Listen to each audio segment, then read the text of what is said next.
Real ಟಿವಿಯ ಸಮಸ್ತ ವೀಕ್ಷಕರಿಗೂ ಸತ್ಯಾಶ ಅನುಭವ ಮಾಡುವ ನಮಸ್ಕಾರಗಳು. ವೀಕ್ಷಕರೇ, ಮೊದಲನೇದಾಗಿ ಎಲ್ರಿಗೂ ಕೂಡ ಗೌರಿ ಗಣೇಶ ಹಬ್ಬದ ಆರ್ಥಿಕ ಶುಭಾಶಯಗಳು. ಈ ಗೌರಿ ಗಣೇಶ ಹಬ್ಬದ ಅಂಗವಾಗಿ ನಾವು ವಿಶೇಷ ಕಾರ್ಯಕ್ರಮವನ್ನು ಹಮ್ಮಿಕೊಂಡಿದ್ದೇವೆ.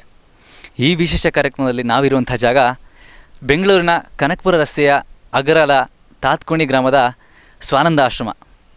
ಈ ಸ್ವಾನಂದ ಆಶ್ರಮದ ಗಣೇಶ ಮಹಾಸಂಸ್ಥಾನದ ಬಗ್ಗೆ ಹಲವಾರು ಮಾಹಿತಿಗಳನ್ನ ನಾವು ನಿಮಗೆ ತಿಳಿಸ್ಕೊಡ್ತೀವಿ, ಬನ್ನಿ.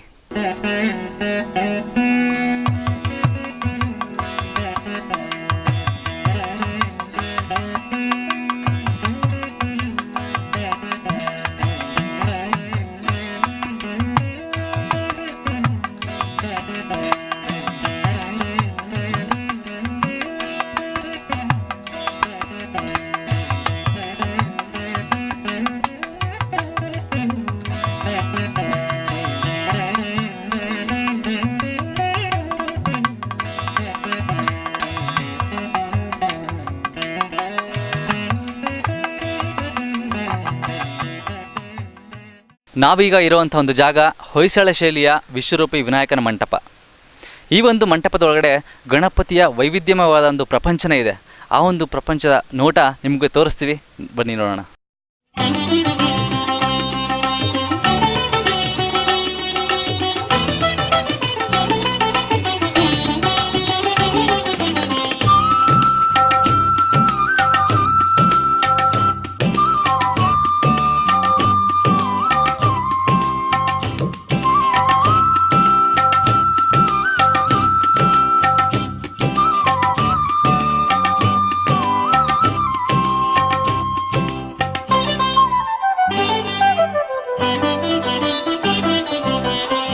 ಅಷ್ಟಸಿದ್ಧಿಗಳ ಒಡೆಯ ಗಣಪತಿ, ಒಲಿಯಲು ಮನುಜರ ಮಹೋನ್ನತಿ. ನಗುವುದು ಎಲ್ಲೆಡೆ ಸುಂದರ ಪ್ರಕೃತಿ, ಪ್ರಗತಿ ಹೊಂದುವುದು ಭಕುತರ ಸಂತತಿ. ಅಷ್ಟಸಿದ್ಧಿಗಳ ಒಡೆಯ ಗಣಪತಿ, ಒಲಿಯಲು ಮನುಜರ ಮಹೋನ್ನತಿ. ನಗುವುದು ಎಲ್ಲೆಡೆ ಸುಂದರ ಪ್ರಕೃತಿ, ಪ್ರಗತಿ ಹೊಂದುವುದು ಭಕುತರ ಸಂತತಿ. ಅಷ್ಟಸಿದ್ಧಿಗಳ ಒಡೆಯ ಗಣಪತಿ, ಒಲಿಯಲು ಮನುಜರ ಮಹೋನ್ನತಿ.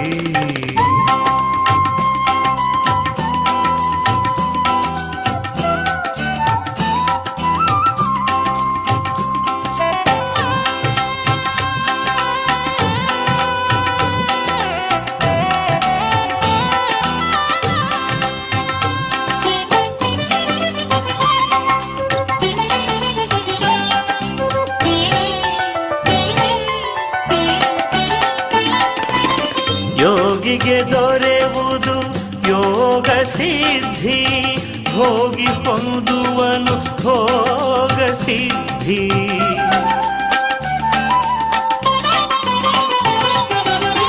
ಯೋಗಿಗೆ ದೊರೆಯುವುದು ಯೋಗ ಸಿದ್ಧಿ, ಹೋಗಿ ಹೊಂದುವನು ಭೋಗ ಸಿದ್ಧಿ.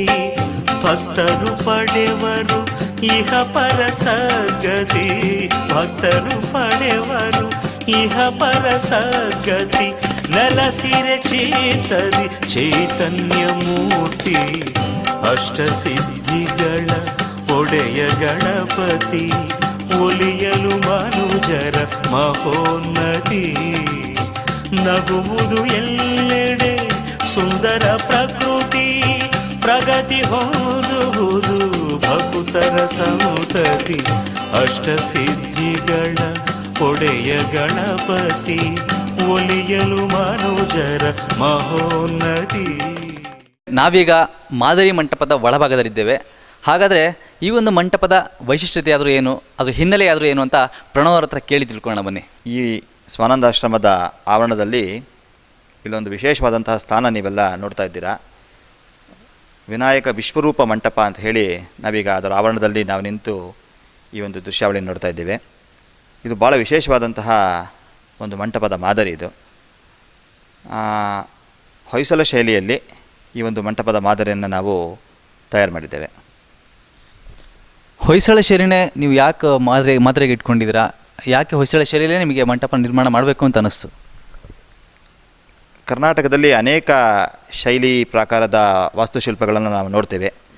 ಉದಾಹರಣೆಗೆ ರಾಷ್ಟ್ರಕೂಟರು ಮತ್ತು ವಿಜಯನಗರ ಅರಸರು, ಹೊಯ್ಸಳರು ಇವರೆಲ್ಲರೂ ಕರ್ನಾಟಕದ ವಾಸ್ತುಶಿಲ್ಪಕ್ಕೆ ಅಮೋಘವಾದಂತಹ ಕೊಡುಗೆ ನೀಡಿದ್ದಾರೆ. ಅದರಲ್ಲಿ ಹೊಯ್ಸಳ ಶೈಲಿ ಬಹಳ ಒಂದು ಕಲಾ ನೈಪುಣ್ಯಕ್ಕೆ ಹೇಳಿ ಮಾಡಿಸಿದಂತಹ ಒಂದು ಶೈಲಿ. ಈ ಶೈಲಿ ಒಂದು 750 ವರ್ಷಗಳ ಹಿಂದೆ ಒಂದು ಆ ರಾಜರ ಆಳ್ವಿಕೆ ಕಾಲದಲ್ಲಿ ಇದಿತ್ತು. ಈಗ ನಾವು ಬೇಲೂರು, ಹಳೇಬೀಡು ಮತ್ತು ಸೋಮನಾಥಪುರ ಇಲ್ಲೆಲ್ಲನೂ ಹೊಯ್ಸಳ ರಾಜರುಗಳು ಒಂದು ಅದ್ಭುತವಾದಂತಹ ದೇವಸ್ಥಾನಗಳನ್ನು ನಿರ್ಮಿಸಿ ನಮಗೆ ಒಂದು ನಮ್ಮ ಶಿಲ್ಪಕಲಾ ಪರಂಪರೆಗೆ ಒಂದೊಳ್ಳೆಯ ಕೊಡುಗೆಯನ್ನು ನೀಡಿದ್ದಾರೆ. ಇಂತಹ ಶೈಲಿಯ ಪುನರುತ್ಥಾನಕ್ಕೆ ಕಂಕಣಬದ್ಧವಾಗಿ ನಮ್ಮ ಸ್ವಾನಂದಾಶ್ರಮದ ವತಿಯಿಂದ ಈ ಒಂದು ದೇವಸ್ಥಾನದ ನಿರ್ಮಾಣಕ್ಕೆ ನಾವು ಯೋಜನೆ ಕೈಗೊಂಡಿದ್ದೇವೆ. ಹಾಗಾದರೆ ಇದಕ್ಕೆಲ್ಲ ಮಾರ್ಗದರ್ಶನ ಅಂತ ಒಬ್ರು ಇರಲೇಬೇಕಲ್ಲ, ಆ ಮಾರ್ಗದರ್ಶನ ನೀಡುವಂಥವ್ರು ಯಾರು?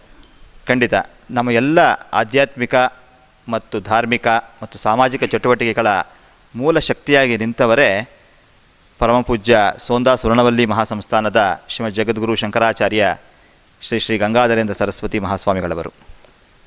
ಅವರು ಭಾರತೀಯ ಸನಾತನ ಸಂಸ್ಕೃತಿಯ ಒಂದು ಪ್ರತೀಕವಾಗಿ ಈ ಒಂದು ನಮ್ಮ ಕರ್ನಾಟಕ ರಾಜ್ಯದ್ದೇ ಆದಂತಹ ಹೊಯ್ಸಳ ಶೈಲಿಯಲ್ಲಿ ಈ ವಿಶ್ವರೂಪಿ ವಿನಾಯಕ ಮಂಟಪದ ಪರಿಕಲ್ಪನೆಯನ್ನು ನಮಗೆ ನೀಡಿ ಅನುಗ್ರಹ ಮಾಡಿದ್ದಾರೆ. ಅವರ ಮಾರ್ಗದರ್ಶನದಂತೆ ಈ ಒಂದು ಮಂಟಪ ತಯಾರಾಗಿದೆ. ಈ ಮಂಟಪ ತಯಾರಿಯ ಉದ್ದೇಶ ಏನಂದರೆ, ಈ ಮಂಟಪದ ಎದುರು ಭಾಗದಲ್ಲಿ ತಾವು ನೋಡ್ಬೋದು, ಅಲ್ಲಿ ಈ ಮಂಟಪದ ರೀತಿಯಲ್ಲೇ ಮುಂದೆ ಒಂದು ಬೃಹತ್ ಪ್ರಮಾಣದ ಶಿಲಾಮಯ ಒಂದು ವಿಶಿಷ್ಟವಾದಂತಹ ಸ್ವಾನಂದ ಬಾಲಗಣಪತಿ ಮತ್ತು ಮುದ್ಗಲ ಪುರಾಣದಲ್ಲಿ ವರ್ಣಿತವಾಗಿರುವಂತಹ 4 ಯುಗಗಳ ಬೇರೆ ಬೇರೆ ಸ್ವರೂಪದ ಗಣಪತಿಗಳು ಮತ್ತು ಗಣಪತಿಯ ಒಂದು ವಿಶೇಷವಾದಂತಹ 32 ಸ್ವರೂಪಗಳು, ಬಾಲಗಣಪತಿಯಿಂದ ಹಿಡಿದು ಸಂಕಷ್ಟಹರ ಗಣಪತಿಯವರೆಗೆ ಒಂದು 32 ಸ್ವರೂಪಗಳ ಒಂದು ಬೃಹತ್ ದೇವಾಲಯ ಸಂಕೀರ್ಣ ನಿರ್ಮಾಣವಾಗ್ತಾಯಿದೆ. ಈ ದೇವಾಲಯ ಸಂಕೀರ್ಣದ ಒಂದು ಮಾದರಿಯಾಗಿ ಈ ಮಂಟಪವನ್ನು ನಾವಿಲ್ಲಿ ನಿರ್ಮಿಸಿದ್ದೇವೆ. ಹಾಗಾದರೆ ಈ ಮಂಟಪವನ್ನು ನಿರ್ಮಾಣ ಮಾಡೋದಕ್ಕೆ ಶುರು ಮಾಡಿದ್ದು ಯಾವಾಗ ನೀವು? ಇದು ನಮ್ಮ ಒಂದು ಸ್ವಾನಂದಾಶ್ರಮದ ಒಂದು ಮಹಾ ಕನಸು ಆಗಿತ್ತು ನಮಗೆ. ಆ ಕನಸು ಇವಾಗ ಸಾಕಾರಗೊಳ್ಳಲಿಕ್ಕೆ ಪ್ರಾರಂಭವಾಗಿದೆ. ಈ ಕನಸಿನ ಹಿಂದೆ ನಾವು ಇದೇ ಶೈಲಿಯ ಒಂದು ಗಣಪತಿ ದೇವಸ್ಥಾನ ನಿರ್ಮಾಣ ಮಾಡಬೇಕು ಅಂತ ಪೂಜ್ಯ ಸ್ವಾಮಿಗಳ ಮಾರ್ಗದರ್ಶನದಂತೆ ನಾವು ಒಂದು ತಂಡ ಹಲವಾರು ಹೊಯ್ಸಳ ಶೈಲಿಯ ದೇವಸ್ಥಾನಗಳಿಗೆ ಭೇಟಿ ನೀಡಿ ಅಧ್ಯಯನ ನಡೆಸಿ, ನಮ್ಮ ಅಧ್ಯಯನದಲ್ಲಿ ಹಲವಾರು ಶಿಲ್ಪಶಾಸ್ತ್ರದಲ್ಲಿ ಪರಿಣಿತರಾದಂತಹ ಡಾಕ್ಟರ್ ಚೂಡಾಮಣಿ ನಂದಗೋಪಾಲ್ ಅಂತಹ ವಿದ್ವಾಂಸರುಗಳು ಮತ್ತು ವಾಸ್ತುಶಿಲ್ಪಿಗಳು ಮತ್ತು ಹಲವಾರು ನಮ್ಮ ಕಾರ್ಯಕರ್ತರು ಎಲ್ಲರೂ ಒಂದು ಅಧ್ಯಯನ ಪ್ರವಾಸ ಕೈಗೊಂಡು, ಆ ಅಧ್ಯಯನ ಪ್ರವಾಸದ ಫಲಶ್ರುತಿಯಾಗಿ ನಾವು ಹೊಯ್ಸಳ ಶೈಲಿಯಲ್ಲೇ ನಾವು ಈ ದೇವಸ್ಥಾನ ಕಟ್ಟಬೇಕು ಅಂತ ಸಂಕಲ್ಪಿಸಿ ಅದನ್ನು ಸ್ವಾಮಿಗಳ ಹತ್ರ ನಾವು ವಿಜ್ಞಾಪನೆ ಮಾಡಿಕೊಂಡಾಗ ಅವರು ಇದಕ್ಕೆ ಅನುಗ್ರಹಿಸಿದ್ದಾರೆ. ಈ ಒಂದು ದೇವಸ್ಥಾನದ ಶಂಕುಸ್ಥಾಪನೆ ಕಾರ್ಯ 2010ನೇ ಇಸ್ವಿಯಲ್ಲಿ ಆರ್ಟ್ ಆಫ್ ಲಿವಿಂಗ್ನ ಶ್ರೀ ಶ್ರೀ ರವಿಶಂಕರ್ ಗುರೂಜಿಯವರು ಮತ್ತು ಹರಿಹರಪುರ ಮಠದ ಸ್ವಾಮಿಗಳು ಮುಂತಾದ ಗಣ್ಯರ ಸಮ್ಮುಖದಲ್ಲಿ ಇಲ್ಲಿ ಒಂದು ಶಂಕುಸ್ಥಾಪನೆ ಸಮಾರಂಭ ನಡೆದು ಈಗ ದೇವಸ್ಥಾನದ ಕಾಮಗಾರಿ ಪ್ರಗತಿಯಲ್ಲಿದೆ. ಈ ಒಂದು ಮಂಟಪ ಪೂರ್ತಿಯಾಗಿ ಯಾವಾಗ ಮುಗಿಸ್ಬೋದು ಈ ಕೆಲಸ ಅಂದಾಜು ಇಟ್ಕೊಂಡಿದ್ದೀರಾ? ಇದು ಗಣಪತಿ ಇಚ್ಛಾನುಸಾರವಾಗಿ ಇಷ್ಟೆಲ್ಲ ಈ ಕಾರ್ಯಕ್ರಮಗಳು ನಡೀತಾ ಇದೆ. ಇದು ಮತ್ತು ಬಹಳ ಒಂದು ಬೃಹತ್ತಾದಂತಹ ಒಂದು ಯೋಜನೆ ಇದು. ಇದಕ್ಕೆ ಹಲವಾರು ಕೋಟ್ಯಂತರ ರೂಪಾಯಿಗಳು ಇದಕ್ಕೆ ವೆಚ್ಚವಾಗ್ತದೆ. ಕೋಟ್ಯಂತರ ವೆಚ್ಚ ಆಗೋ ಸಮಯದಲ್ಲೇ ಕೂಡ ಇದಕ್ಕೆ ಒಂದು ಶಿಲ್ಪಿಗಳ ಒಂದು ವಿಶೇಷ ಪರಿಶ್ರಮ ಕೂಡ ಇದರಲ್ಲಿ ಒಳಗೊಂಡಿರ್ತದೆ. ಕಾರಣ ಏನಂದರೆ, ಇವತ್ತಿನ ದಿವಸ ಈ ಒಂದು 750 ವರ್ಷಗಳ ಹಿಂದಿನ ಒಂದು ಹೊಯ್ಸಳ ಶಿಲ್ಪಕಲಾ ವೈಭವವನ್ನು ಮರುಕಳಿಸಬೇಕು ಅಂದರೆ ಇವತ್ತು ಆ ರೀತಿಯಾದಂತಹ ಶಿಲ್ಪಿಗಳ ಕೊರತೆ ಬಹಳಷ್ಟಿದೆ. ಆ ಶಿಲ್ಪಿಗಳನ್ನೆಲ್ಲ ನಾವು ಹುಡುಕಿ ಅವರ ಒಂದು ತಂಡ ರಚಿಸಿ ಈ ಒಂದು ಕಾರ್ಯವನ್ನು ಕೈಗೊಂಡಿದ್ದೇವೆ. ಅವರು ಸಕ್ರಿಯವಾಗಿ ಇದರಲ್ಲಿ ತೊಡಗಿಸ್ಕೊಂಡು ಮುನ್ನಡೀತಾ ಇದ್ದಾರೆ. ಇದು ಭಕ್ತಜನರ ಸಹಕಾರದಿಂದ ಅತಿ ಶೀಘ್ರದಲ್ಲಿ ಬೆಂಗಳೂರಿನಲ್ಲಿ ಅತ್ಯಂತ ಒಂದು ವಿಶಿಷ್ಟವಾದಂತಹ ದೇವಸ್ಥಾನವಾಗಿ ಹೊರಹೊಮ್ಮಲಿದೆ ಎಂಬ ಆಶಾಭಾವನೆ ನಮ್ಮದು. ಈ ಒಂದು ಮಾದರಿ ಮಂಟಪ ನೋಡೋದಕ್ಕೆ ಬಹಳ ವೈವಿಧ್ಯವಾಗಿ ವಿಶಿಷ್ಟವಾಗಿ ಕಾಣ್ತಾ ಇದೆ. ಈ ಒಂದು ಮಂಟಪದ ಆಕಾರದ ಬಗ್ಗೆ ಸ್ವಲ್ಪ ನಮಗೆ ವಿವರಣೆ ಕೊಡ್ತೀರಾ? ಖಂಡಿತ ಸತ್ಯ ಅವರೇ, ಇದು ಬಹಳ ನೀವು ಕೇಳಿದಂತಹ ಪ್ರಶ್ನೆ ಸೂಕ್ತವಾದದ್ದು. ಇದಕ್ಕೇನೆಂದರೆ, ಇದು ಬೇರೆ ರೀತಿಯ ದೇವಸ್ಥಾನಗಳ ಥರದಲ್ಲಿ ಇಲ್ಲ. ಖಂಡಿತ ಇದು ನೋಡಿದ್ರೆ ನಿಮಗೆ ಅನಿಸತ್ತೆ. ಈ ಒಂದು ದೇವಸ್ಥಾನ ಪ್ರವೇಶ ದ್ವಾರದಲ್ಲೇ 2 ಆನೆಗಳ ಇದಿದೆ. ಯಾವುದೇ ಒಂದು ಹೊಯ್ಸಳ ಶೈಲಿ ದೇವಸ್ಥಾನದಲ್ಲಿ ಈ ಆನೆಗಳನ್ನ ನೋಡ್ಬೋದು. ಈ ಆನೆಗಳು ಈ ದೇವಸ್ಥಾನವನ್ನು ಹೊತ್ತು ನಿಂತಿದೆ ಅನ್ನೋ ಒಂದು ಕಲ್ಪನೆ ಇದೆ. ಅಷ್ಟದಿಗ್ಗಜಗಳಾಗಿ ಈ ದೇವಸ್ಥಾನವನ್ನು ಹೊತ್ತು ನಿಂತಿದೆ. ಮತ್ತು ಒಂದು ಪಾಯ, ಒಂದು ಆಧಾರ ಶಿಲೆಯ ನಂತರದಲ್ಲಿ ಜಗತಿ ಬರ್ತದೆ. ಯಾವುದೇ ಒಂದು ಹೊಯ್ಸಳ ಶೈಲಿ ದೇವಸ್ಥಾನದಲ್ಲಿ ಜಗತಿ. ಆ ಜಗತಿ 16 ಮೂಲೆಗಳು ಅಥವಾ 32 ಮೂಲೆಗಳಿಂದ ಆ ಜಗತ್ತಿಯನ್ನು ನಾವು ಕಾಣ್ಬೋದು. ಸುತ್ತಾಕಾರ ತಗೊಂಡ್ರೆ ಹೌದು, ಸ್ಟಾರ್ ನಕ್ಷತ್ರಾಕಾರದಲ್ಲಿ 16 ಮೂಲೆಗಳಿಂದ ಈ ಜಗತಿ ನಮಗೆ ಕಾಣಸಿಗ್ತದೆ. ಈ ಜಗತಿಯ ನಂತರದಲ್ಲಿ ಈ ಒಂದು ದೇಗುಲ ನಿಮಗೆ ಕಾಣಿಬರ್ತದೆ. ಇನ್ನೂ ವಿಶೇಷವಾಗಿ ಹೇಳಬೇಕು ಅಂದರೆ, ಈ ದೇಗುಲ ಕಲಾರಾಧಕರ ಕೈಗನ್ನಡಿಯಂತೆ ಈ ಹೊಯ್ಸಳ ಶೈಲಿ ನಾವು ಹೇಳ್ತೀವಿ. ಇಲ್ಲಿ ಸೂಕ್ಷ್ಮವಾದಂತಹ ಶಿಲಾ ಕೆತ್ತನೆಗಳಿಗೆ ಶಿಲ್ಪಿಗಳು ಇಲ್ಲಿ ಬಹಳ ಪ್ರಶಸ್ತಿ ಕೊಡ್ತಾರೆ. ಮತ್ತು ಇಲ್ಲಿ ತಾವು ನೋಡ್ಬೋದು, ಆ ಮೊದಲನೇ ಸಾಲಲ್ಲಿ ಆನೆಗಳಿದೆ, ಆನೆಗಳ ಚಿತ್ರ. ಆ ನಂತರದಲ್ಲಿ ಕುದುರೆ ಮತ್ತು ಯಾಳಿ ಅಂತ ಹೇಳಿ ಒಂದು ಪ್ರಾಣಿ, ಅದರ ಒಂದು ಸಾಲಿನ ಚಿತ್ರ, ಮತ್ತು ಒಂದು ಹೂಬಳ್ಳಿಯ ಚಿತ್ರಗಳು. ಅನಂತರದಲ್ಲಿ ಈ ಒಂದು ದೇವಸ್ಥಾನ ಮೇಲ್ಮುಖವಾಗಿ ನಿರ್ಮಾಣವಾಗ್ತದಿದೆ. ನಮಗೆ ಅಲ್ಲಿ ನೋಡ್ತಿರ್ಬೋದು, ಕಾಣ್ತಾ ಇದೆ ಆನೆಗಳ ಚಿತ್ರ, ಆ ಕುದುರೆಗಳ ಚಿತ್ರ ಎಲ್ಲ. ಅದೆಲ್ಲ ನೋಡೋದಕ್ಕೆ ಚೆನ್ನಾಗಿ ಕಾಣಲಿ ಅಂತ ಮಾತ್ರ ಹಾಕಿರ್ತಾರೆ, ಅಥವಾ ಏನಾದರೂ ಉದ್ದೇಶ ಇದೆಯಾ ಅದರ ಹಿಂದೆ? ಇಲ್ಲ, ಇದಕ್ಕೆ ಒಂದು ಶಿಲ್ಪಶಾಸ್ತ್ರದಲ್ಲಿ ವಿಶೇಷವಾದಂತಹ ಒಂದು ಅಂಶ ಇದೆ.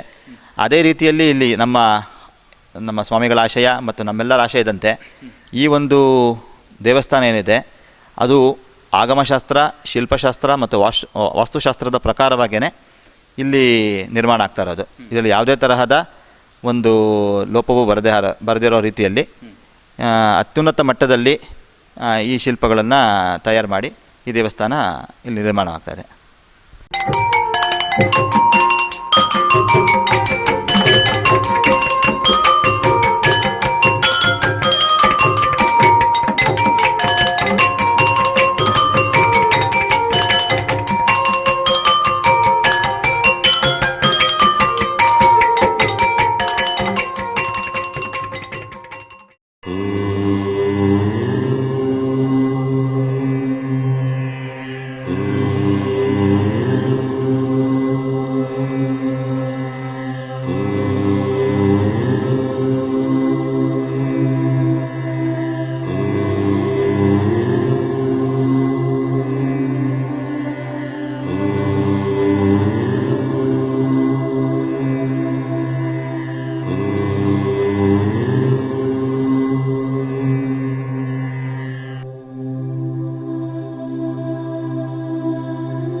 ವೀಕ್ಷಕರೇ, ಈ ಒಂದು ಮಂಟಪದೊಳಗಡೆ ನಾವು ಹಲವಾರು ರೀತಿಯ ಗಣಪತಿಯ ವಿಗ್ರಹಗಳನ್ನ ಕಾಣ್ಬೋದು. ಹಾಗಾದರೆ ಈ ಒಂದು ವಿಗ್ರಹಗಳ ಪ್ರತಿಯೊಂದು ಮಾಹಿತಿಯನ್ನು ಕೂಡ ಪ್ರಣವ್ರ ಹತ್ರ ಕೇಳಿ ತಿಳ್ಕೊಳ್ಳೋಣ. ಹೇಳಿ ಪ್ರಣವ್ರೆ, ಪ್ರತಿಯೊಂದು ಗಣಪತಿಯ ವಿಗ್ರಹಕ್ಕೂ ಏನು ಹಿನ್ನೆಲೆ ಇದೆ ಅಂತ ನಮಗೆ ತಿಳಿಸ್ಕೊಡಿ. ಎಷ್ಟೆಂದು ಬಣ್ಣಿಸಲಿ ಗಣಪ ನಿನ್ನಯ ರೂಪ ಎಂಬಂತೆ ಈ ಒಂದು ಗಣಪತಿಗಳನ್ನ ನಾವಿಲ್ಲಿ ದರ್ಶನ ಮಾಡ್ತಾ ಇದ್ದೇವೆ. ಈ ಗಣಪತಿಗಳ ಒಂದು ಸ್ವರೂಪ ನಮಗೆ ಗಣೇಶನಿಗೆ ಸಂಬಂಧಿಸಿದಂತಹ ಒಂದು ಪುರಾಣ, ಮುದ್ಗಲ ಪುರಾಣದಲ್ಲಿ ಈ ಸ್ವರೂಪಗಳ ವರ್ಣನೆ ಇದೆ. ಆ ಮುದ್ಗಲ ಪುರಾಣದಲ್ಲಿ ವರ್ಣಿತವಾಗಿರುವಂತಹ ಗಣಪತಿಗಳ ಧ್ಯಾನ ಶ್ಲೋಕದ ಅನುಸಾರವಾಗಿ ನಾವು ಹೊಯ್ಸಳ ಶೈಲಿಯಲ್ಲಿ ಈ ಮೂರ್ತಿಗಳನ್ನು ರಚನೆ ಮಾಡಿದ್ದೇವೆ. ಮೊದಲನೇದಾಗಿ ಬಾಲಗಣಪತಿಯಿಂದ ಹಿಡಿದು ಸಂಕಷ್ಟಹರ ಗಣಪತಿಯವರೆಗೆ 32 ವಿವಿಧ ರೂಪಗಳ ಗಣಪತಿ ಈ ಒಂದು ವಿಶ್ವರೂಪ ವಿನಾಯಕ ಮಂಟಪದಲ್ಲಿ ಇಲ್ಲಿ ಸದ್ಯದಲ್ಲಿ ಸ್ಥಾಪನೆ ಮಾಡಲಾಗಿದ್ದೇವೆ. ಇದೇ ವಿಗ್ರಹಗಳು ಮುಂದೆ ನಮ್ಮ ದೇವಾಲಯ ಸಂಕೀರ್ಣದ ಒಳಗಡೆ ಪ್ರತಿಷ್ಠಾಪನೆಗೊಳ್ಳಲಿದೆ. ಈ ಒಂದು ವಿಗ್ರಹಗಳನ್ನ ನಾವು ಬಿಡದಿ ಸಮೀಪವಿರುವ KPJ ಪ್ರಭು ಕರಕುಶಲ ಕೇಂದ್ರದಲ್ಲಿ LG ಭಟ್ ಮತ್ತು ಅಶೋಕ ಗುಡಿಗಾರ್ ಇನ್ನಿತರ ಶಿಲ್ಪಿಗಳ ನೇತೃತ್ವದಲ್ಲಿ ಈ 32 ರೂಪಗಳನ್ನು ನಾವು ಶಿಲಾರೂಪದಲ್ಲಿ ಕೆತ್ತಿಸಿ ಇಲ್ಲಿ ನಿಮಗೆ ದರ್ಶನ ಮಾಡಿಸ್ತಾ ಇದ್ದೇವೆ. ಇದು ಮೊದಲಿಗೆ ಬಾಲಗಣಪತಿ, ಬಾಲಕನಂತೆ ಹಲಸಿನ ಹಣ್ಣು, ನೇರಳೆ ಹಣ್ಣು, ಕಬ್ಬು ಮತ್ತು ಭತ್ತದ ತೆನೆ ಮುಂತಾದ ಆಯುಧಗಳನ್ನು ಧರಿಸಿರುವಂತಹ ಬಾಲಗಣಪತಿಯ ಸ್ವರೂಪವನ್ನು ತಾವು ದರ್ಶನ ಮಾಡ್ತಾ ಇದ್ದೀರಾ. ಅದರಂತೆ ತರುಣ ಗಣಪತಿಯ ನಂತರದಲ್ಲಿ ಭಕ್ತ ಗಣಪತಿ, ಭಕ್ತರನ್ನು ಅನುಗ್ರಹಿಸಿದಂತಹ ಭಕ್ತ ಗಣಪತಿ. ಅನಂತರದಲ್ಲಿ ಹಲವಾರು ಆಯುಧಗಳನ್ನು ಧರಿಸಿರುವಂತಹ ವೀರಗಣಪತಿಯನ್ನು ತಾವು ದರ್ಶಿಸ್ತಾ ಇದ್ದೀರಾ. ವೀರಗಣಪತಿಯ ನಂತರದಲ್ಲಿ ಶಕ್ತಿ ದೇವತೆಯನ್ನು ತೊಡೆಯ ಮೇಲೆ ಕುಳ್ಳಿರಿಸಿಕೊಂಡಿರುವಂತಹ ಶಕ್ತಿ ಗಣಪತಿಯ ದರ್ಶನ ತಮಗೀಗ. ಅನಂತರದಲ್ಲಿ 4 ಮುಖಗಳ ಒಂದು ವಿಶಿಷ್ಟ ಸ್ವರೂಪದ ದ್ವಿಜಗಣಪತಿಯನ್ನು ತಾವು ವೀಕ್ಷಿಸ್ತಾ ಇದ್ದೀರಾ. ಹಾಗೆಯೇ ಸಿದ್ಧಿಗಣಪತಿ, ಕೋರಿದ ಸಿದ್ಧಿಗಳನ್ನು ಅನುಗ್ರಹಿಸುವಂತಹ ಸಿದ್ಧಿಗಣಪತಿಯ ದರ್ಶನ. ಉಚ್ಚಿಷ್ಟ ಗಣಪತಿ, ಕೈಯಲ್ಲಿ ತಂಬೂರಿ ಮತ್ತು ಹಲವಾರು ಆಯುಧಗಳನ್ನು ಧರಿಸತಕ್ಕಂತಹ ಉಚ್ಚಿಷ್ಟ ಗಣಪತಿ ದರ್ಶಿಸ್ತಾ ಇದ್ದೀರಾ ಈಗ. ಮತ್ತು ಇದು ವಿಘ್ನ ಗಣಪತಿಯ ನಂತರದಲ್ಲಿ ಕ್ಷಿಪ್ರ ಗಣಪತಿಯನ್ನು ತಾವು ದರ್ಶಿಸ್ತಾ ಇದ್ದೀರಾ. ನೋಡಿ, ಇಲ್ಲೊಂದು ವಿಶೇಷವಾದಂತಹ ಗಣಪತಿಯನ್ನು ತಾವು ವೀಕ್ಷಿಸ್ಬೋದು. ಸಿಂಹ ವಾಹನದ ಮೇಲೆ 5 ಮುಖಗಳಿಂದ 10 ಕೈಗಳಿಂದ ಆಯುಧಗಳನ್ನು ಧರಿಸಿರುವ ಹೇರಂಬ ಗಣಪತಿ ಭಾಳ ವಿಶೇಷವಾದಂಥದ್ದು. ಮತ್ತು 2 ತೊಡೆಯ ಮೇಲೆ ಒಂದು ದೇವಿಯರನ್ನು ಕುಳ್ಳಿರಿಸಿಕೊಂಡಿರುವ ಲಕ್ಷ್ಮೀ ಗಣಪತಿಯನ್ನು ತಾವು ವೀಕ್ಷಿಸ್ತಾ ಇದ್ದೀರಾ. ಈ ಒಂದು ಮುದ್ಗಲ ಪುರಾಣದ 32 ಗಣಪತಿಗಳಲ್ಲಿ ಬಹಳ ಪ್ರಾಮುಖ್ಯತೆಯನ್ನು ಪಡೆದಿರುವಂತಹ ಗಣಪತಿ ಅಂದರೆ ಈ ಮಹಾಗಣಪತಿ ಸ್ವರೂಪದಲ್ಲಿ ಎಲ್ಲ ಒಂದು ದೇವತೆಗಳ ಶಕ್ತಿಯೂ ಕೂಡ ಇದೆ ಅಂತ ಹೇಳಿ ಇದರಲ್ಲಿ ಹೇಳ್ತಾರೆ. ಮೇಲುಗಡೆ ಶಿವಪಾರ್ವತಿಯರ ಆಯುಧಗಳು, ಲಕ್ಷ್ಮೀನಾರಾಯಣ ಆಯುಧಗಳು, ಮತ್ತು ರತಿಮನ್ಮಥರ ಆಯುಧಗಳು, ಭೂವರಾಹ ದೇವರ ಆಯುಧಗಳು, ಮತ್ತು ಗಣಪತಿಯ ಆಯುಧವಾದಂತಹ ಒಂದು ದಂತವನ್ನು ಹಿಡಿದು ವಲ್ಲಭಾಂಬ ಶಕ್ತಿಯನ್ನು ಕೈಯಲ್ಲಿ ತೊಡೆಯ ಮೇಲೆ ಆಲಿಂಗನ ಮಾಡಿಕೊಂಡಿರ್ತಕ್ಕಂತಹ ಸ್ವರೂಪವೇ ಈ ಮಹಾಗಣಪತಿ ಸ್ವರೂಪ. ಅನಂತರದಲ್ಲಿ ಇಲಿಯ ಮೇಲೆ ಒಂದು ಹೊರಟಂತಹ ಗಣಪತಿ, ವಿಜಯ ಗಣಪತಿಯನ್ನು ತಾವು ದರ್ಶನ ಮಾಡ್ತಾ ಇದ್ದೀರಾ. ಮತ್ತು ನೃತ್ಯ ಭಂಗಿಯಲ್ಲಿರ್ತಕ್ಕಂತಹ ನೃತ್ಯ ಗಣಪತಿಯನ್ನು ದರ್ಶನ ಮಾಡ್ತಾ ಇದ್ದೀರಾ. ಇದು ಊರ್ಧ್ವ ಗಣಪತಿಯ ಒಂದು ದರ್ಶನ ಮಾಡ್ತಾ ಇದ್ದೀರಾ. ಇಲ್ಲಿ ನಾನು ಆಗಲೇ ಮೊದಲನೇದಾಗಿ ತಿಳಿಸಿದಂಗೆ ನಿಮಗೆ ಕೃತ, ತ್ರೇತ, ದ್ವಾಪರ ಮತ್ತು ಕಲಿಯುಗದಲ್ಲಿ ಗಣಪತಿಯ ಅವತಾರಗಳಾಗಿದೆ. ಅದರಲ್ಲಿ ಕೃತಯುಗದಲ್ಲಿ ಒಂದು ಗಣೇಶನ ಸ್ವರೂಪ ಹೇಗಿತ್ತು ಅಂದರೆ, ಅವನು ಸಿಂಹವಾಹನನಾಗಿ 10 ಕೈಗಳಿಂದ ದಶಭುಜನಾಗಿ ಒಂದು ಸ್ವರೂಪದಲ್ಲಿ ತಮಗೆ ದರ್ಶನ ನೀಡ್ತಾನೆ. ಇಂತಹ ಒಂದು ಅಪರೂಪದ ಗಣಪತಿ ಇಲ್ಲಿದೆ. ಇನ್ನು ತ್ರೇತಾಯುಗದಲ್ಲಿ ಅಂದರೆ ರಾಮಾಯಣ ಕಾಲದಲ್ಲಿ ಒಂದು ಗಣಪತಿಯ ಸ್ವರೂಪ ಹೇಗಿತ್ತು ಅಂದರೆ, ಅವನು ನವಿಲು ವಾಹನನಾಗಿ ಮಯೂರ ವಾಹನ, ಮತ್ತು ಅಲ್ಲಿ ಅವನು 6 ಕೈಗಳಿಂದ ದರ್ಶನ ಕೊಡುವಂತಹ ಒಂದು ವಿಶೇಷವಾದಂತಹ ರೂಪ ಇದಾಗಿದೆ. ಈ ಒಂದು ವಿಶ್ವರೂಪ ವಿನಾಯಕ ಮಂಟಪದ ಪ್ರಮುಖ ಆಕರ್ಷಣೆ ಅಂದ್ರೇ ಈ ಒಂದು ಸ್ವಾನಂದ ಬಾಲಗಣಪತಿಯ ಒಂದು ಚಿತ್ರಣ. ತಮಗೆಲ್ಲ ಅನ್ನಿಸ್ಬೋದು, ಏನಿದು ಈ ಗಣಪತಿಯ ಸುತ್ತಲೂ ಅಷ್ಟೊಂದು ಹೆಂಗಳೆಯರೆಲ್ಲನೂ ನಿಂತು ಅವನ ಸೇವೆ ಮಾಡ್ತಾ ಇದ್ದಾರೆ ಅಂತಹ. ಇದು ಗಣೇಶ ಪುರಾಣದ ಉಪಾಸನಾ ಖಂಡದಲ್ಲಿ ಇದರ ಬಗ್ಗೆ ಒಂದು ವರ್ಣನೆ ಬರ್ತದೆ.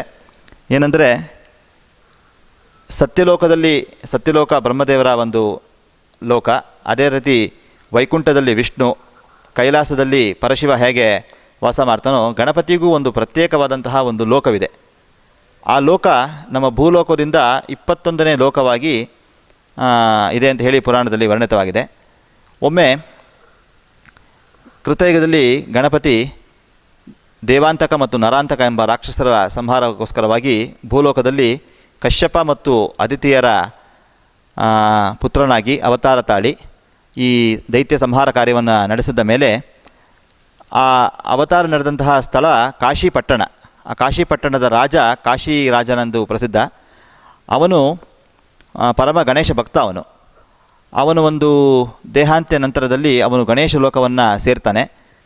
ಆ ಒಂದು ಕಾಶಿರಾಜನ ಒಂದು ಆತ್ಮವನ್ನು ಕರೆದುಕೊಂಡು ಹೋಗಲು ಗಣೇಶನ ಲೋಕದಿಂದ ಆಮೋದ ಪ್ರಮೋದ ಎಂಬ ದೂತರು ಪುಷ್ಪಕ ವಿಮಾನದಲ್ಲಿ ಬಂದು ಆ ಯಾವುದೋ ಒಂದು ಕಾಶಿರಾಜನ ಗಣೇಶನ ಪರಮ ಭಕ್ತನಾದಂತಹ ಕಾಶಿರಾಜನ ಆತ್ಮವನ್ನು ಕೊಂಡೊಯ್ತಾರೆ. ಅವರು ಎಲ್ಲಿಗೆ ಕೊಂಡೊಯ್ತಾರೆ ಅಂದರೆ ಗಣೇಶನ ಸ್ವನಿವಾಸವಾದಂತಹ ಸ್ವಾನಂದ ಲೋಕಕ್ಕೆ ಅದನ್ನು ಕರೆದುಕೊಂಡು ಹೋಗ್ತಾರೆ. ಆ ಸ್ವಾನಂದ ಲೋಕದ ಕಲ್ಪನೆಯೇ ಬಹಳ ವಿಶಿಷ್ಟವಾದಂಥದ್ದು. ಈ ಲೋಕ ಕೇವಲ ಗಣೇಶನನ್ನು ನಿಷ್ಕಾಮವಾಗಿ ಪೂಜೆ ಮಾಡಿ ಯಾರು ಒಂದು ಪುಣ್ಯ ಗಳಿಸಿರ್ತಾರೋ ಆ ಪುಣ್ಯದ ಬೆಳಕಿನಿಂದ ಮಾತ್ರ ಈ ಲೋಕಕ್ಕೆ ಪ್ರವೇಶ ಸಾಧ್ಯ ಅಂತ ಹೇಳಿ ಪುರಾಣಗಳು ವರ್ಣಿಸ್ತವೆ. ಅಂತಹ ಒಂದು ಲೋಕದ ವರ್ಣನೆಯನ್ನು ನಾವು ಇಲ್ಲಿ ಒಂದು ಚಿತ್ರವಾಗಿ ಚಿತ್ರಿಸಿ ತಮಗೆ ವೀಕ್ಷಿಸ್ತಾ ಇದ್ದೇವೆ. ಈ ಚಿತ್ರ ಬಹಳ ವಿಶೇಷವಾದಂಥದ್ದು. ಇದು ಕರ್ನಾಟಕದಲ್ಲೇ ಮತ್ತು ಭಾರತದಲ್ಲೇ ಪ್ರಥಮ ಬಾರಿಗೆ ಈ ರೀತಿಯಾದಂತಹ ಒಂದು ಚಿತ್ರವನ್ನು ನಾವು ರಚನೆ ಮಾಡಿ ಭಕ್ತರಿಗೆ ಇದರ ಒಂದು ದರ್ಶನ ಮಾಡಿಸ್ತಾ ಇದ್ದೇವೆ. ಇದೇನೆಂದರೆ, ಹೇಗೆ ವಿಷ್ಣು ಕ್ಷೀರಸಾಗರಶಾಹಿ ಅಂತ ಹೇಳ್ತಾರೋ, ಅಂದರೆ ಹಾಲಿನ ಸಮುದ್ರದ ಮಧ್ಯದಲ್ಲಿ ವಿಷ್ಣು ಇರ್ತಾನೋ, ಅದೇ ರೀತಿಯಲ್ಲಿ ಈ ಗಣಪತಿ ಇಕ್ಷುರಸದ ಸಾಗರದ ಮಧ್ಯದಲ್ಲಿ ಸಹಸ್ರದಳ ಪದ್ಮ 1000 ದಳಗಳಿರತಕ್ಕಂತಹ ಕಮಲದ ಹೂವಿನ ಮೇಲೆ, ಬಿಳಿ ಕಮಲದ ಹೂವಿನ ಮೇಲೆ ರತ್ನಖಚಿತವಾದ ಮಂಟಪ, ಅಲ್ಲಿ ಬಾಲಸ್ವರೂಪಿಯಾಗಿ ತ್ರಿನೇತ್ರಧಾರಿಯಾಗಿ, ಶಿವನಂತೆ ತ್ರಿನೇತ್ರನು ಮತ್ತು ಬಾಲಚಂದ್ರವನ್ನು ತಲೆಯಲ್ಲಿ ಧರಿಸಿದವನು. ಮತ್ತು ಕಲಿಯುಗದಲ್ಲಿ ಗಣಪತಿಗೆ 2 ಕೈಗಳು ಅಂತ ಹೇಳಿ ಒಂದು ಶಾಸ್ತ್ರವಚನ ಇದೆ. ಅದರಂತೆ 2 ಕೈಗಳಿಂದ ಅನುಗ್ರಹ ಮಾಡುತ್ತಾ ಅವನ ಸುತ್ತಲೂ ಅಣಿಮಾದಿ ಅಷ್ಟಸಿದ್ಧಿಗಳು, ಅಣಿಮ, ಮಹಿಮ, ಗರಿಮ, ಲಗಿಮ, ಈಶತ್ವ, ಪ್ರಾಕಾಮ್ಯ, ವಶತ್ವ ಅಂತೆಲ್ಲ ಹೇಳಿ ಅಣಿಮಾದಿ ಅಷ್ಟಸಿದ್ಧಿಗಳು ಅವನ ಒಂದು ಪಾದ ಸೇವನೆ ಮಾಡ್ತಾ ಛತ್ರ ಚಾಮರ ಎಲ್ಲವನ್ನೂ ಅವನಿಗೆ ಅರ್ಪಿಸುತ್ತಾ ಅವನ ಸೇವೆಯಲ್ಲಿ ತೊಡಗೊಂಡಿರ್ತಾರೆ. ಅದಲ್ಲದೆ ಅವನ ಮುಂದೆ ವೇದಗಳಲ್ಲಿ ಸಾಮವೇದ ಸಂಗೀತ ಪ್ರಿಯವಾದಂತಹ ಸಂಗೀತಮಯವಾದಂತಹ ವೇದ, ಅಂತಹ ಸಾಮವೇದವೇ ಮೂರ್ತಿಮತ್ತಾಗಿ ಬಂತು ಅವನ ಒಂದು ಸೇವೆಯನ್ನು ಮಾಡ್ತಾರಂತಹ ಒಂದು ಕಲ್ಪನೆಯನ್ನು ಈ ಒಂದು ಕಲಾವಿದರಲ್ಲಿ ಚಿತ್ರಿಸಿದ್ದಾರೆ. ಇಂತಹ ಚಿತ್ರವನ್ನು ನಾವು ಶಿಲಾರೂಪದಲ್ಲಿ ಕೂಡ ಇಲ್ಲಿ ನೋಡ್ತಾ ಇದ್ದೇವೆ. ಇದೇ ಒಂದು ಈ ಒಂದು ಪ್ರತಿಮೆ ಕೂಡ ಮುಂದೆ ಬರತಕ್ಕಂತಹ ನಮ್ಮ ದೇವಾಲಯ ಸಂಕೀರ್ಣದ ಪ್ರಧಾನ ದೇವರಾಗಿ ಗರ್ಭಗುಡಿಯಲ್ಲಿ ಪ್ರತಿಷ್ಠಾಪನೆಗೊಳ್ಳಲಿದೆ. ಅನಂತರ ನಾವೀಗ ವೀಕ್ಷಿಸ್ತಾ ಇರೋದು ದ್ವಾಪರ ಯುಗದ ಗಣಪತಿ. ಕೃಷ್ಣಾವತಾರ ಕಾಲದಲ್ಲಿ ಇದ್ದಂತಹ ಈ ಗಣಪತಿ ಮೂಷಿಕ ವಾಹನ, ಇಲಿಯ ವಾಹನದ ಮೇಲೆ 4 ಕೈಗಳಿಂದ ಗಣಪತಿಯ ಸ್ವರೂಪ ಇದಾಗಿದೆ. ನಂತರದಲ್ಲಿ ಈ ಕಲಿಯುಗದಲ್ಲಿ ಕಲ್ಕಿ ಸ್ವರೂಪನಾಗಿ ಕುದುರೆಯ ಮೇಲೆ 2 ಕೈಗಳಿಂದ ಗಣಪತಿ ನಿಂತಿರುವಂತೆ ಒಂದು ಪ್ರತಿಮೆಯನ್ನು ನಾವು ನೋಡ್ತಾ ಇದ್ದೇವೆ. ಅನಂತರದಲ್ಲಿ ಏಕಾಕ್ಷರ ಗಣಪತಿ ಮತ್ತು ವರಗಣಪತಿ, ತ್ರಿಕ್ಷರ ಗಣಪತಿಯನ್ನು ತಾವು ವೀಕ್ಷಿಸಬಹುದು. ತ್ರಿಕ್ಷರ ಗಣಪತಿಯ ನಂತರದಲ್ಲಿ ಕ್ಷಿಪ್ರಪ್ರಸಾದ ಗಣಪತಿ ಇಲ್ಲಿ ತಮಗೆ ಕಾಣಿಸ್ತಾ ಇದೆ. ಅನಂತರದಲ್ಲಿ ಹರಿದ್ರ ಗಣಪತಿ. ಹರಿದ್ರ ಗಣಪತಿ ಉಪಾಸನೆ ಬಹಳ ವಿಶೇಷವಾದಂಥದ್ದು. ಯಾರಿಗೆ ವಿವಾಹಾಕಾಂಕ್ಷಿಗಳಾಗಿರ್ತಾರೋ ಅವರು ಈ ಹರಿದ್ರ ಗಣಪತಿ ಉಪಾಸನೆ ಮಾಡಿದ್ರೆ ಅತಿ ಶೀಘ್ರದಲ್ಲಿ ವಿವಾಹ ನೆರವೇರ್ತದೆ ಎಂದು ಪ್ರತೀತಿ ಇದೆ. ಅನಂತರದಲ್ಲಿ ಏಕದಂತ ಗಣಪತಿ. ಏಕದಂತ ಗಣಪತಿಯ ನಂತರದಲ್ಲಿ ಸೃಷ್ಟಿ ಗಣಪತಿ, ಉದ್ದಂಡ ಗಣಪತಿ. ಉದ್ದಂಡ ಗಣಪತಿಯ ನಂತರದಲ್ಲಿ ವೀಕ್ಷಕರೇ ಋಣ ವಿಮೋಚನ ಗಣಪತಿಯನ್ನು ತಾವು ನೋಡ್ತಾ ಇದ್ದೀರಾ. ಯಾವುದೇ ತರಹದ ಸಾಲಬಾಧೆ ಇದ್ದರೂ ಕೂಡ ಈ ಋಣ ವಿಮೋಚನ ಗಣಪತಿಯ ಉಪಾಸನೆ ಮಾಡಿದ್ರೆ ಅತಿ ಶೀಘ್ರದಲ್ಲಿ ಆ ಸಾಲಬಾಧೆ ನಿವಾರಣೆ ಆಗ್ತದೆ. ಅನಂತರದಲ್ಲಿ ದುಂಡಿ ಗಣಪತಿಯ ದರ್ಶನ ತಾವು ಮಾಡ್ತಾ ಇದ್ದೀರಾ. ದುಂಡಿ ಗಣಪತಿಯ ನಂತರದಲ್ಲಿ ದ್ವಿಮುಖ ಗಣಪತಿ, 2 ಮುಖಗಳಿಂದ ಗಣಪತಿ ನಮಗೆ ದರ್ಶನವನ್ನು ನೀಡ್ತಾ ಇದ್ದಾನೆ. ಮತ್ತು ತ್ರಿಮುಖ ಗಣಪತಿ, ಹಾಗೆ 3 ಮುಖಗಳಿಂದ ಕೂಡ ಗಣಪತಿ ನಮಗೆ ದರ್ಶನ ನೀಡ್ತಾ ಇದ್ದಾನೆ. ಸಿಂಹ ಗಣಪತಿ, ಸಿಂಹದ ಮುಖ ಮತ್ತು ಆನೆಯ ಮುಖ 2 ಸಮ್ಮೇಳನವಾಗಿರ್ತಕ್ಕಂತಹ ಒಂದು ಗಣಪತಿಯ ದರ್ಶನ ತಾವಿಲ್ಲಿ ಮಾಡ್ತಾ ಇದ್ದೀರಾ. ಹಾಗೆ ಯೋಗ ಗಣಪತಿ, ದುರ್ಗಾ ಗಣಪತಿ, ಅದು ಒಂದು ವಿಶೇಷವಾದಂತಹ ಗಣಪತಿಯ ದರ್ಶನ. ಈ 32 ಸ್ವರೂಪಗಳಲ್ಲಿ ಕಡೆಯದಾದಂತಹ ಸಂಕಷ್ಟಹರ ಗಣಪತಿಯ ದರ್ಶನವನ್ನು ತಾವೀಗ ಮಾಡ್ತಾ ಇದ್ದೀರಾ. ಈ ಸಂಕಷ್ಟಹರ ಗಣಪತಿ ನಾವು ಪ್ರತಿ ತಿಂಗಳು ಆಚರಿಸ್ತಕ್ಕಂತಹ ಸಂಕಷ್ಟಹರ ಗಣಪತಿಯ ಸ್ವರೂಪವೇ ಇದಾಗಿರ್ತದೆ. ವೀಕ್ಷಕರೇ, ಈ ಹೊಯ್ಸಳ ಶೈಲಿಯ ಮಂಟಪದ ಮತ್ತೊಂದು ವಿಶೇಷತೆ ತಮಗೆ ತಿಳಿಸಬೇಕು. ಏನೆಂದರೆ, ನಮ್ಮ ಪೂರ್ವಿಕರು ಯಾರಿದ್ದರೂ ಅವರು ಬಹಳಷ್ಟು ವಿಜ್ಞಾನ ಮತ್ತು ತಂತ್ರಜ್ಞಾನದಲ್ಲೂ ಕೂಡ ಮೇಲುಗೈ ಸಾಧಿಸಿದರು ಅಂತ ಹೇಳ್ಬೋದು. ಈಗ ಒಂದು 750 ವರ್ಷಗಳ ಹಿಂದೆಯೇ ಕೂಡ ಇವತ್ತೇನು ನಾವು ರೈನ್ ವಾಟರ್ ಹಾರ್ವೆಸ್ಟಿಂಗ್, ಮಳೆ ನೀರು ಕೊಯ್ಲು ಪದ್ಧತಿ ಅಂತ ಹೇಳ್ತಾ ಇದ್ದೀವಿ, ಅದನ್ನು ಈ ಒಂದು ಹೊಯ್ಸಳ ಶೈಲಿಯಲ್ಲಿ ಅಳವಡಿಸ್ಕೊಂಡಿದ್ರು. ಅವರ ಒಂದು ತಾಂತ್ರಿಕತೆ ಎಷ್ಟು ಮಟ್ಟಿಗೆ ಇತ್ತು ಅಂತ ಹೇಳಿ ನಾವು ನಿಜಕ್ಕೂ ವಿಸ್ಮಯ ಉಂಟಾಗುತ್ತದೆ. ಅಂಥದ್ದೇ ಒಂದು ಶೈಲಿ ಇಲ್ಲಿ ನಾವು ಅಳವಡಿಸ್ಕೊಂಡಿದ್ದೇವೆ. ಈ ಇಡೀ ದೇವಸ್ಥಾನದ ಸುತ್ತಲೂ ಕೂಡ ಒಂದು ರೈನ್ ವಾಟರ್ ಹಾರ್ವೆಸ್ಟಿಂಗಿಗೆ ಒಂದು ಅವಕಾಶ ಮಾಡಿಕೊಟ್ಟು ಇದನ್ನು ನಾವು ನಿರ್ಮಿಸ್ತಾ ಇದ್ದೇವೆ. ಇದು ನಮ್ಮ ಒಂದು ಕಲ್ಪನೆ ಅಲ್ಲ, ಹೊಯ್ಸಳ ಶೈಲಿಯೇ ನಮಗೆ ತಿಳಿಸ್ಕೊಟ್ಟಂತಹ ಒಂದು ಕಲ್ಪನೆ ಇದಾಗಿದೆ.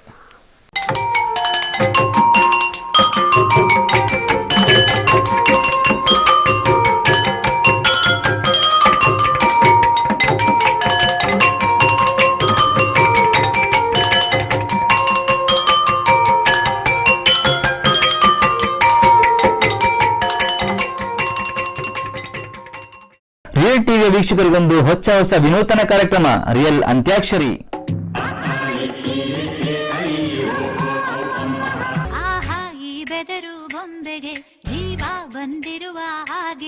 ನಿಮಗೂ ನಮ್ಮೊಡನೆ ಅಂತ್ಯಾಕ್ಷರಿ ಆಟವಾಡಲು ಇಷ್ಟವಿದ್ದಲ್ಲಿ ತಡ ಯಾಕೆ? ಪ್ರತಿ ಭಾನುವಾರ ರಾತ್ರಿ 7:30ರಿಂದ 8:30ಕ್ಕೆ ನಿಮ್ಮ ರಿಯಲ್ ಅಂತ್ಯಾಕ್ಷರಿ ನೇರ ಪ್ರಸಾರ ಕಾರ್ಯಕ್ರಮಕ್ಕೆ ಕರೆ ಮಾಡಿ ನಮ್ಮೊಂದಿಗೆ ಅಂತ್ಯಾಕ್ಷರಿ ಆಟವಾಡಿ.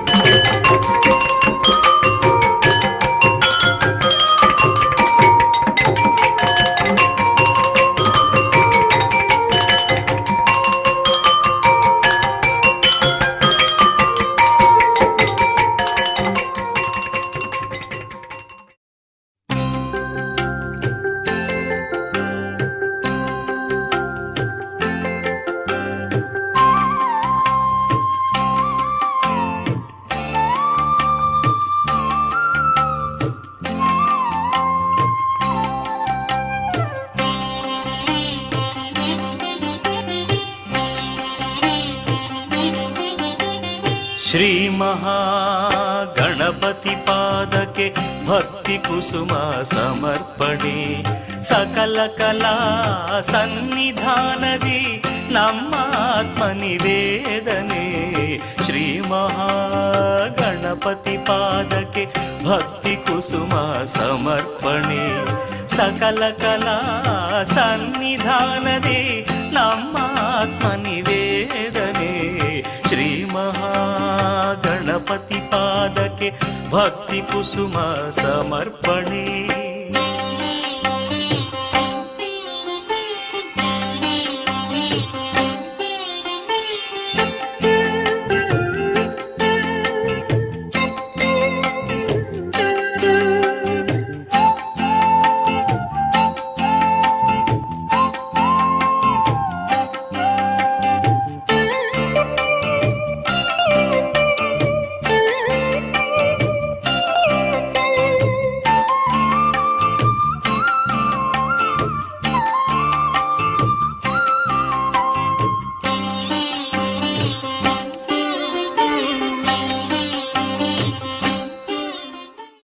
ಇದು ಸ್ವಾನಂದ ಆಶ್ರಮದ ಗಣೇಶ ಪಂಚಾಯತನ ದೇವಾಲಯ.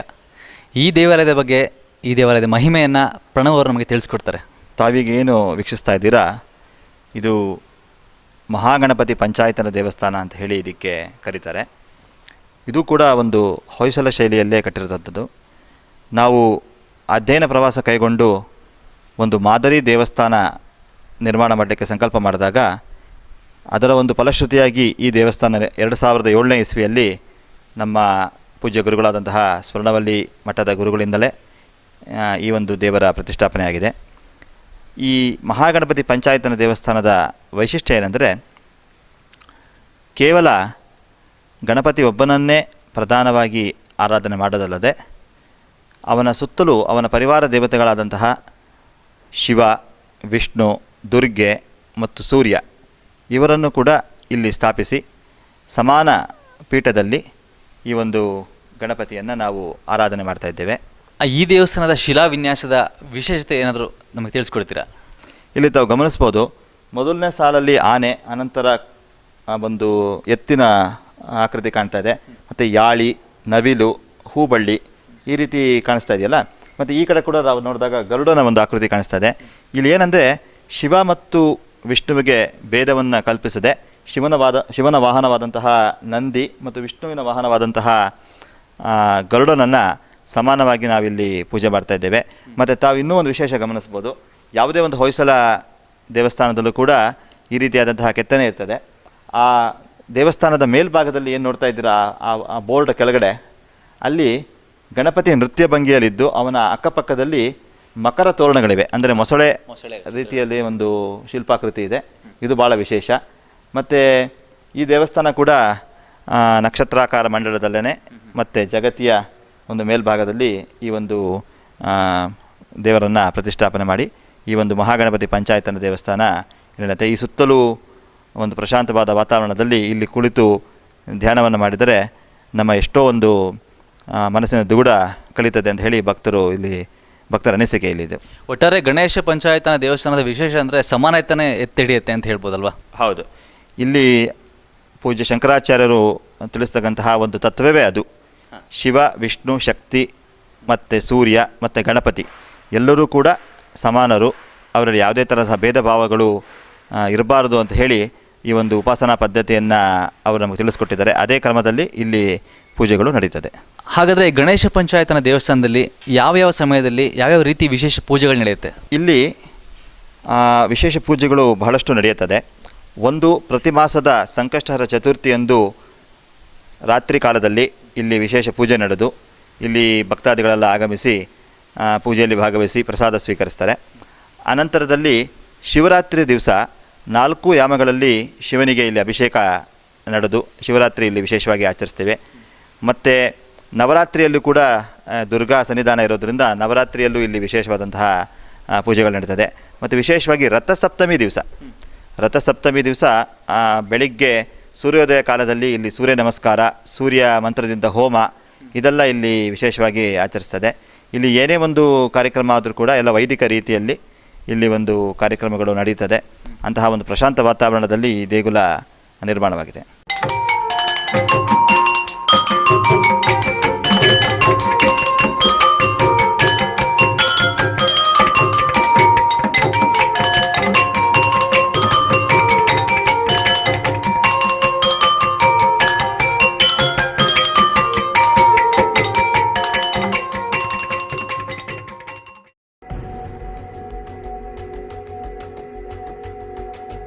ಐದು ವರ್ಷ 10 ವರ್ಷ 15 ವರ್ಷ ನಿಮ್ಮ ದೇಹದ ಒಳಗಡೆ ಬೆಳೆದ ಕಾಯಿಲೆ 2 ದಿನಕ್ಕೆ 3 ದಿನಕ್ಕೆ ಗುಣ ಆಗತ್ತೇನ್ರಿ? ಹಾಗಾದ್ರೆ ಯಾವುದೇ ಮಾತ್ರೆ, ಔಷಧಿ, ಚುಚ್ಚುಮದ್ದುಗಳಿಲ್ಲದೆ ಕಾಯಿಲೆಗಳನ್ನ ಗುಣ ಮಾಡ್ತೀರಾ? ಹ್ಯಾಕ್ ಸಾಧ್ಯ ಇದು? ನಿಜವಾಗ್ಲೂ ನಾವ್ ಇದನ್ನ ನಂಬೇಕಾ? ಭಾರತೀಯ ಜ್ಞಾನ ಅಮೃತ ಚಿಕಿತ್ಸೆ ಅಂತಿದೆ. ಕಳೆದ 30 ವರ್ಷದಿಂದ ನಾವೇ ಮಾಡ್ತಾ ಇದ್ದೀವಿ. ಟೆಂಪಲ್ ಆಫ್ ಸಕ್ಸಸ್ ನಲ್ಲಿ ಪ್ರತಿಯೊಂದು ಕಾಯಿಲೆಗೆ ಗುಣ ಕೊಡ್ತೀವಿ, ಬರೀ ಶಮನ ಮಾತ್ರ ಅಲ್ಲ. ಈ ಚಿಕಿತ್ಸೆ ನಿಮ್ಮ ಪ್ರತಿಯೊಂದು ಆರೋಗ್ಯದ ಸಮಸ್ಯೆಗಳಿಗೆ ಉತ್ತರ ಕೊಡುತ್ತೆ. ಬನ್ನಿ, ಹಣ ಕೊಟ್ರೆ ಆರೋಗ್ಯ ಸಿಗೋ ಹಾಗಿದ್ರೆ ಯಾರೇ ಸಾಯ್ತಿದ್ರು ಇಷ್ಟು ದಿನ? ಹಾಗಿದ್ರೆ ನಾವು ಸೇರಿ ಈ ಪದ್ಧತಿಯ ಬಗ್ಗೆ ಪ್ರಶ್ನೆಯನ್ನ ಮಾಡೋಣ.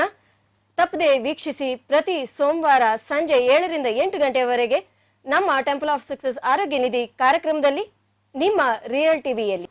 ನಮಸ್ಕಾರ.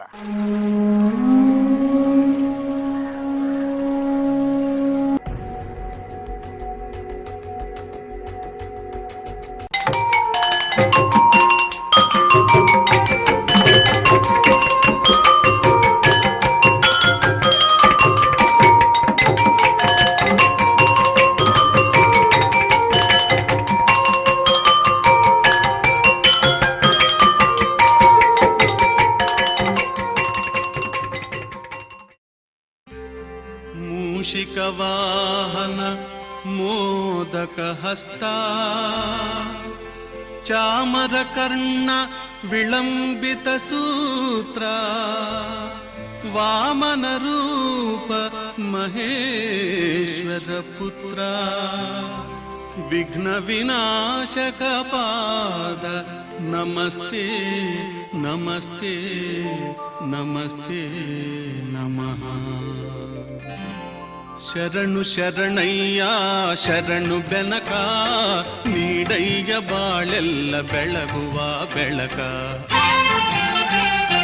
ಶರಣು ಶರಣಯ್ಯ ಶರಣು ಬೆನಕ ನೀಡಯ್ಯ ಬಾಳೆಲ್ಲ ಬೆಳಗುವ ಬೆಳಕ.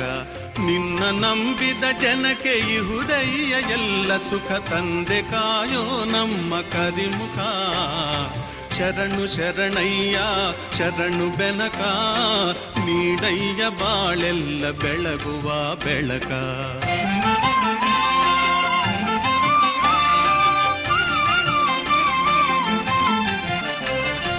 ಎಲ್ಲರೂ ಒಂದಾಗಿ ನಿನ್ನ ನಮಿಸಿ ನಲಿಯೋದು ನೋಡೋಕೆ ಚೆನ್ನ. ಎಲ್ಲರೂ ಒಂದಾಗಿ ನಿನ್ನ ನಮಿಸಿ ನಲಿಯೋದು ನೋಡೋಕೆ ಚೆನ್ನ. ಗದಿಗೆ ತಂದರೆ ನೀನು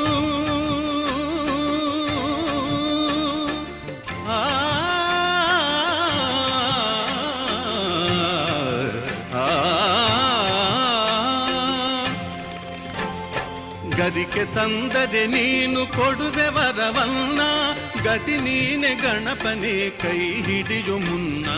ಶರಣು ಶರಣಯ್ಯ ಶರಣು ಬೆನಕ, ನೀಡಯ್ಯ ಬಾಳೆಲ್ಲ ಬೆಳಗುವ ಬೆಳಕ.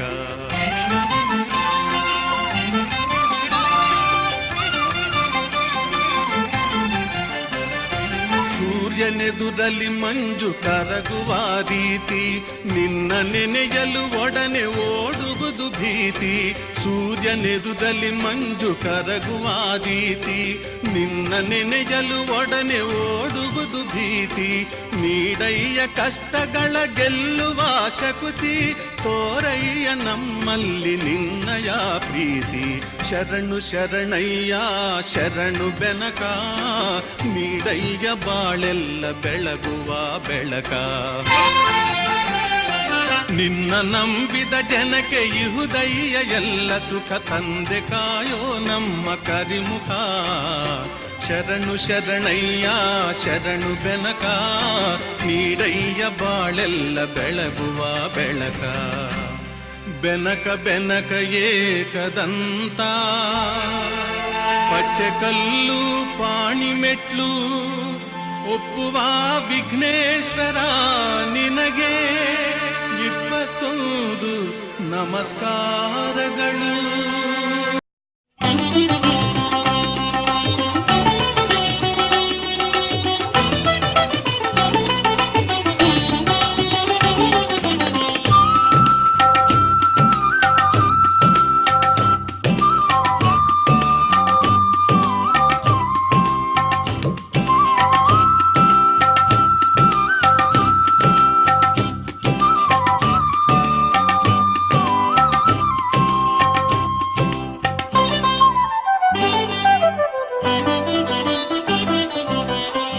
ಅಷ್ಟಸಿದ್ಧಿಗಳ ಒಡೆಯ ಗಣಪತಿ, ಒಲಿಯಲು ಮನುಜರ ಮಹೋನ್ನತಿ.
ವೀಕ್ಷಕರೇ, ನಾವೀಗ ಸ್ವಾನಂದಾಶ್ರಮದ ಮೂಲ ಗಣಪತಿ ದೇವಸ್ಥಾನದಲ್ಲಿದ್ದೇವೆ. ಈ ದೇವಸ್ಥಾನದ ಕಾರ್ಯಕರ್ತರು ಆದಂಥ ಪ್ರಣವ್ ಅವರು ಈ ದೇವಸ್ಥಾನದ ಹಿನ್ನೆಲೆ, ಸ್ಥಾಪನೆ ಬಗ್ಗೆ ಒಂದಷ್ಟು ಮಾಹಿತಿಗಳನ್ನ ತಿಳಿಸ್ಕೊಡ್ತಾರೆ.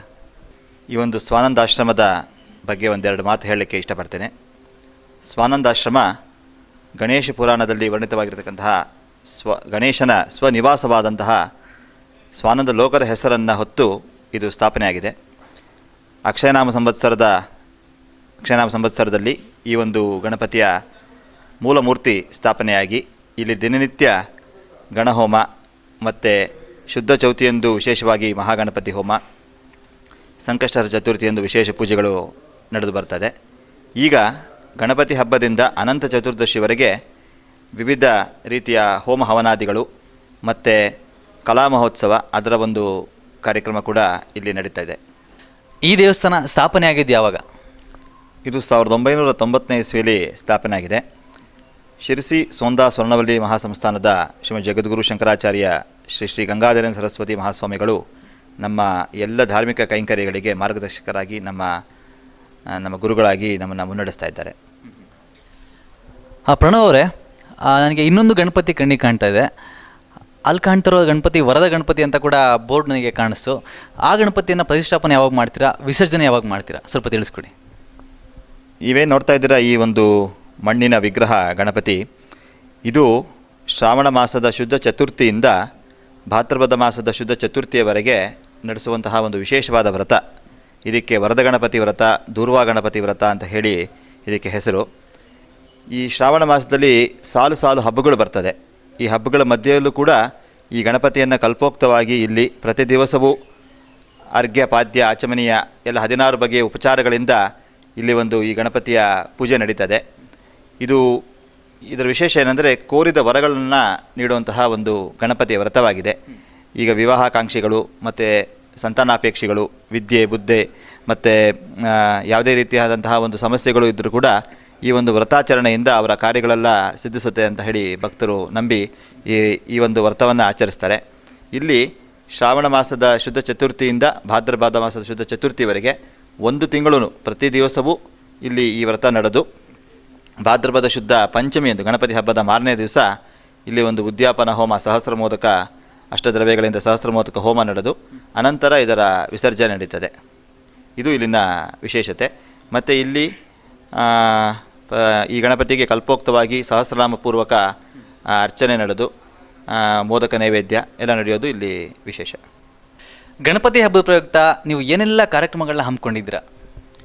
ಇಲ್ಲಿ ವಿಶೇಷವಾಗಿ ಭಾದ್ರಪದ ಶುದ್ಧ ಚತುರ್ಥಿಯಿಂದ ಭಾದ್ರಪದ ಶುದ್ಧ ಚತುರ್ದಶಿ, ಅನಂತ ಚತುರ್ದಶಿವರೆಗೂ 11 ದಿವಸಗಳ ಕಾಲ ಇಲ್ಲಿ ವಿವಿಧ ರೀತಿಯ ಹೋಮ ಹವನಾದಿಗಳನ್ನು ಇಲ್ಲಿ ಈ ಸನ್ನಿಧಾನದಲ್ಲಿ ಏರ್ಪಡಿಸಿದ್ದೇವೆ. ಅದರಲ್ಲಿ ವಿಶೇಷವಾಗಿ